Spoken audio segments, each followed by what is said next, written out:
मुस्कान लाए चेहरे पर दिल खुश हो जाए, एक रंगीला जहां है चल हम वहां जाए। गम को भूल जाए है ऐसा ये ठिकाना, सपनों जैसी दुनिया ये खुशियों का खजाना।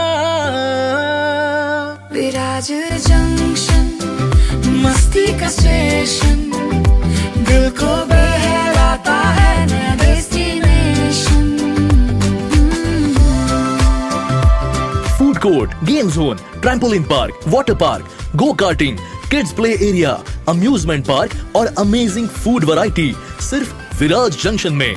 Viraj junction near Kognoli toll नाका, कोगनोळी। पन्हाळा तालुक्यातील कोडोली इथल्या सर्वोदय चौक मार्गावर संदीप पाटील याचं कापड दुकान आहे। तो शाहूवाडी तालुक्यातील थेरगाव इथला रहिवासी आहे। हॉटेल व्यावसायिक अभिजित जाधव यांनी हॉटेल व्यवसायासाठी पाटील याच्याकडून व्याजानं पैसे घेतले होते। या पैशांच्या देवाणघेवाणीवरून दोघांमध्ये वाद सुरू होता। रविवारी सायंकाळी दोघांमध्ये जोरदार बाचाबाची झाली। यावेळी उपस्थितांनी मध्यस्थी करून वाद मिटवण्याचा प्रयत्न केला, मात्र काही वेळानंतर पाटील यानं पुन्हा अभिजित जाधव यांना बोलवून घेतलं आणि लोखंडी गजानं त्यांच्या डोक्यात वार केला। गंभीर जखमी अवस्थेत जाधव यांना मित्र जयदीप पाटील यांनी तातडीनं कोडोली पोलीस ठाण्यात नेलं।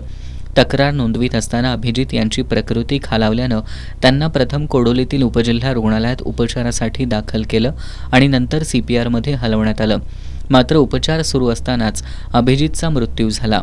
या घटनेमुळे कोडोली परिसरात तणावाचं वातावरण निर्माण झालं होतं। CPR रुग्णालयाबाहेर नातेवाईकांनी मोठी गर्दी केली होती। हल्लेखोराला अटक झाल्याशिवाय मृतदेह ताब्यात घेणार नसल्याची भूमिका नातेवाईकांनी घेतली होती। अखेर या प्रकरणी कोडोली पोलीस ठाण्यात गुन्हा दाखल केला असून संदीप पाटील याला पोलिसांनी अटक केली। आज त्याला पन्हाळा न्यायालयात हजर केलं असता न्यायालयानं त्याला 4 दिवसांची पोलीस कोठडी सुनावली आहे।